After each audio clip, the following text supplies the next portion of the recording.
नमस्ते। आज हम एक ऐसे रहस्य और शक्ति की बात करने वाले हैं जिसके बारे में सुनकर ही मन में एक अलग सी ऊर्जा आ जाती है। हम बात कर रहे हैं काल भैरव की। देखिए, जब जीवन में अचानक चारों तरफ से अंधेरा छा जाए, कुछ समझ ना आए, तब एक ऐसी महाशक्ति काम आती है जो हमारे भीतर के अंधकार और अहंकार दोनों को जड़ से मिटा देती है। और पता है, स्वयं न्याय के देवता शनिदेव भी इन्हें अपना गुरु मानते हैं। तो चलिए इस रहस्यमयी और उग्र रक्षक की कहानी को आज डिकोड करते हैं। इनके बारे में एक बहुत ही सटीक बात कही जाती है, वह जो भीतर के अंधकार और अहंकार को दूर करता है। सच कहूं तो काल भैरव का नाम सुनते ही अक्सर मन में थोड़ा सा डर आ जाता है ना? लेकिन असल में उनका यह उग्र रूप हमें डराने के लिए बिल्कुल नहीं है, बल्कि ये तो आध्यात्मिक स्पष्टता के लिए एक बेहद जरूरी ट्रिगर है। जब हालात पूरी तरह से आउट ऑफ कंट्रोल हो जाएं, तब ये शक्ति हमारी रक्षा के लिए सबसे आगे खड़ी होती है। आज की इस चर्चा में हम कुछ खास चीजों पर फोकस करेंगे, जैसे काल भैरव का जन्म, पवित्र स्थलों के रक्षक के रूप में उनकी भूमिका, शनिदेव के साथ उनका गहरा कनेक्शन, उनके उग्र प्रतीकों का असली मतलब, और अंत में आज की मॉडर्न लाइफ की परेशानियों को दूर करने में उनका प्रभाव। तो चलिए सबसे पहले बात करते हैं काल भैरव के जन्म की। यह सोचना बड़ा ही दिलचस्प है कि आखिर हमेशा शांत रहने वाले भगवान शिव, जिन्हें हम भोलेनाथ कहते हैं, उन्हें इतना उग्र अवतार क्यों लेना पड़ा। इसके पीछे सृष्टि के आरंभ में हुआ एक बहुत बड़ा ब्रह्मांडीय टकराव है। हुआ यूं था कि सृष्टि की शुरुआत में ब्रह्मा जी के मन में ये अहंकार आ गया कि वही सबसे महान है। भगवान विष्णु ने उन्हें बहुत प्यार से समझाया कि देखिए, ब्रह्मा, विष्णु और महेश तीनों का स्थान बराबर है।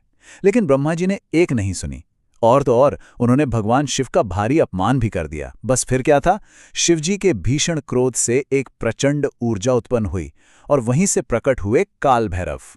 आते ही उन्होंने अपने सिर्फ एक नाखून से ब्रह्मा जी का 5वां सिर धड़ से अलग कर दिया। हालांकि बाद में इसी ब्रह्म हत्या के पाप से मुक्ति पाने के लिए उन्हें काशी जाना पड़ा।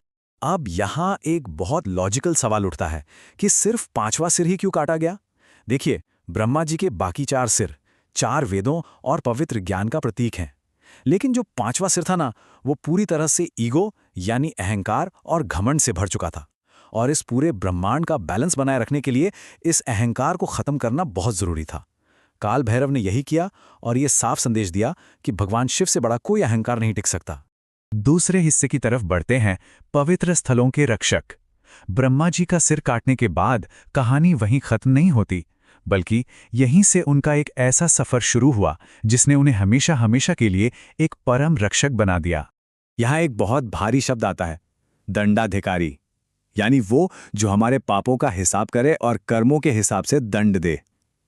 हुआ क्या था कि जब काल भैरव तीनों लोकों में भटकते हुए काशी पहुंचे, तो ब्रह्मा जी का वो कटा हुआ सिर जो उनके हाथ से चिपक गया था, वो आखिरकार वहां छूट गया। इसीलिए काशी को कपालमोचन तीर्थ भी कहते हैं।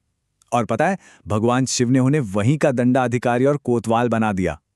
काशी में मोक्ष यूं ही नहीं मिल जाता, वहां काल भैरव खुद हर कर्म का पूरा पूरा हिसाब रखते हैं। लेकिन बात सिर्फ काशी की नहीं है। जरा 51 नंबर को याद रखिए। जब माता सती के शरीर के 51 हिस्से धरती पर अलग अलग जगहों पर गिरे, जिन्हें हम आज 51 शक्तिपीठ कहते हैं, तो कई बुरी शक्तियां उन पर कब्जा करना चाहती थीं। तब उन सभी 51 शक्तिपीठों को नेगेटिव एनर्जी से बचाने की जिम्मेदारी भी किसे मिली? जी हां, इसी दंडाधिकारी यानी काल भैरव को। और यही वजह है कि आज भी किसी भी शक्तिपीठ की तीर्थ यात्रा तब तक पूरी नहीं मानी जाती जब तक वहां के काल भैरव के दर्शन न कर लिए जाएं। वो हर शक्तिपीठ पर एक रक्षक की तरह तैनात हैं। उनका आशीर्वाद लेना ही तीर्थ को असल में पूरा करता है और इंसान को किसी भी बुरी नज़र या दोष से पूरी तरह सुरक्षित रखता है। अब आते हैं हमारी चर्चा के तीसरे और बेहद दिलचस्प हिस्से पर, भगवान शनि के गुरु।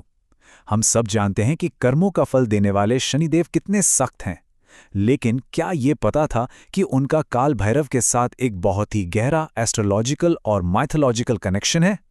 बिल्कुल सही सुना। काल भैरव असल में भगवान शनि के पूजनीय गुरु हैं।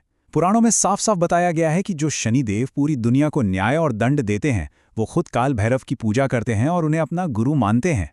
और ये छोटी बात नहीं है, ये हमारे जीवन की बहुत बड़ी परेशानियों का एकदम सॉलिड समाधान लेकर आती है।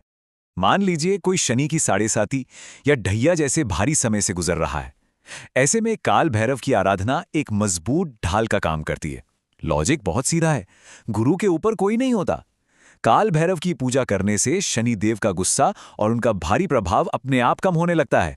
और सबसे बड़ी बात, ये हमारे मन के अंदर बैठे हर डर और इनसिक्योरिटी को हमेशा के लिए जड़ से खत्म कर देता है। चलिए अब चौथे सेक्शन पर चलते हैं, जहां हम उनके उग्र प्रतीकों को डीकोड करेंगे। काल भैरव की पूजा का तरीका आम देवी देवताओं से एकदम अलग है। कई बार लोग उनके चढ़ावे को देखकर कंफ्यूज हो जाते हैं। तो आइए इन प्रतीकों का असली मतलब समझते हैं। एक सवाल तो जरूर मन में आता होगा, एक भगवान को शराब और मांस जैसी चीजें क्यों चढ़ाई जाती हैं? आमतौर पर तो हम भगवान को एकदम शुद्ध चीजें जैसे फल फूल चढ़ाते हैं, तो फिर इन तामसिक चीजों का भोग क्यों? सुनने में थोड़ा अटपटा लगता है ना? देखिए, इसका लॉजिक बहुत गहरा है। फल, फूल या दूध की जगह काल भैरव को मदिरा या मांस इसलिए नहीं चढ़ाया जाता कि उन्हें ये खाना पसंद है। बिल्कुल नहीं, बल्कि ये चीजें हमारी खुद की बुराइयों, व्यसनों और तामसिक प्रवृत्तियों का प्रतीक हैं। जब हम ये चीजें काल भैरव को अर्पित करते हैं, तो असल में हम अपनी सारी बुरी आदतों को उनके चरणों में सरेंडर कर रहे होते हैं। हम उनसे कह रहे होते हैं कि प्रभु, मेरे भीतर की इन सारी बुराइयों को आप खत्म कर दीजिए। ये वाकई एक बहुत ही पावरफुल थॉट है। इसी तरह एक और बहुत ही खास प्रतीक है उनका वाहन। हमने भगवान शिव को नंदी पर, विष्णु जी को गरुड़ पर देखा है, लेकिन काल भैरव का साथी एक कुत्ता यानी श्वान क्यों है? श्वान यानी कुत्ता हमेशा काल भैरव के साथ रहता है। अगर उन्हें सबसे जल्दी प्रसन्न करना है तो उसका सबसे आसान और सीधा तरीका है कुत्तों को खाना खिलाना। डॉग लवर्स के तो ये कमाल की बात है। रास्ते के कुत्तों को कभी नुकसान मत पहुंचाइए, बल्कि उन्हें अच्छा और फ्रेश खाना खिलाइए, सिर्फ बचा कुचा नहीं। जैसे शिवजी नंदी की पूजा से खुश होते हैं, वैसे ही श्वानों की निस्वार्थ सेवा से काल भैरव की कृपा तुरंत मिल जाती है। और अब हम आ गए हैं अपने पांचवें और आखिरी सेक्शन पर, आधुनिक चुनौतियों पर विजय। अब तक हमने पुरानी कथाएं और रहस्य समझे, लेकिन आज के इस स्ट्रेसफुल और भागदौड़ भरे टाइम में काल भैरव हमारी कैसे मदद कर सकते हैं? आइए इसे अपनी डेली लाइफ से कनेक्ट करते हैं। क्या आजकल ऐसा लगता है कि बिना बात के कोर्ट कचहरी या लीगल पछड़ों में फंसते जा रहे हैं? या कोई अदृश्य रुकावट जैसे कोई नज़र दोष काम बनते बनते बिगाड़ देती है? या फिर सही डिसीजन लेने में दिमाग ब्लैंक हो जाता है? याद रखिए, काल का मतलब है समय, और काल भैरव समय के ही देवता हैं। उनकी शरण में जाने से अचानक आने वाली कानूनी मुश्किलें सुलझती हैं, दिमाग एकदम क्लियर होता है और मन का वो गहरा अनजाना डर हमेशा के लिए दूर हो जाता है। सही वक्त पर किया गया उपाय बहुत बड़ा बदलाव ला सकता है। जब जीवन में अचानक से मुश्किलें बढ़ने लगें, तो खास तौर पर कालाष्टमी या काल भैरव जयंती के दिन उनकी आराधना करनी चाहिए। इन खास दिनों पर की गई पूजा का गजब का असर होता है। अगर मुमकिन हो तो उज्जैन या काशी जाकर दर्शन करें, या फिर आजकल तो श्री मंदिर ऐप जैसी डिजिटल सहूलियतें भी हैं, जिनसे घर बैठे पूरे विधि विधान से पूजा करवाई जा सकती है। इसका सीधा असर हमारे फैसलों पर दिखता है और बड़ी से बड़ी रुकावटें पार हो जाती हैं। चलिए, इस चर्चा को खत्म करने से पहले एक बहुत ही जरूरी सवाल छोड़ते हैं। क्या हम अपने खुद के अहंकार रूपी उस पांचवें सिर का सामना करने के लिए तैयार हैं? काल भैरव सिर्फ मंदिरों में बसने वाले देवता नहीं है, वो उस हिम्मत का नाम है जो हमें अपने ही अंदर की बुराइयों को खत्म करने के लिए चाहिए। तो खुद से यह सवाल जरूर पूछिएगा। इस विश्लेषण में हमारे साथ जुड़ने के लिए बहुत बहुत धन्यवाद। उम्मीद है आज कुछ नया और गहरा जानने को मिला होगा।